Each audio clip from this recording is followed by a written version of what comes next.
6 anni, 4 mesi e 25 giorni, il contatore è lì a segnare e a scandire le lenti dinamiche che caratterizzano la burocrazia e le scelte della politica e delle istituzioni. Il tempo scorre, la cattedrale di San Gerlando è sempre in attesa di ricevere gli interventi necessari per la messa in sicurezza.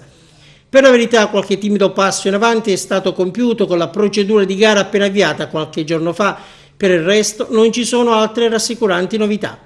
Lo sfogo arriva dal sindaco di Agrigento che ha deciso di scrivere una lettera al presidente della regione.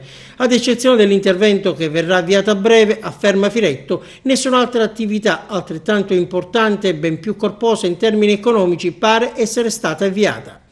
Il numero 1 di Palazzo dei Giganti non parla esplicitamente del costone del Duomo che continua silenziosamente a scivolare verso valle, ma il riferimento è chiaro. Nel ribadire l'urgenza si chiede, scrive il capo dell'amministrazione di Agrigento, un suo autorevole ed incisivo intervento, rivolgendosi a Crocetta, per salvaguardare la sicurezza pubblica a monte come a valle, oltre che l'importante monumento.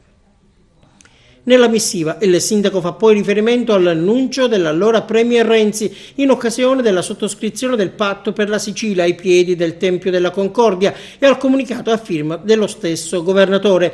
La città di Agrigento, sottolinea ancora Firetto, è stata raggiunta dall'importante e tanto attesa notizia del finanziamento di 37 milioni di euro per i lavori di messa in sicurezza. La situazione della cattedrale è stata oggetto di numerosi colloqui, incontri, riunioni, corrispondenza che a fronte di un inevitabile e progressivo deteriorarsi della condizione strutturale non hanno sortito l'effetto desiderato.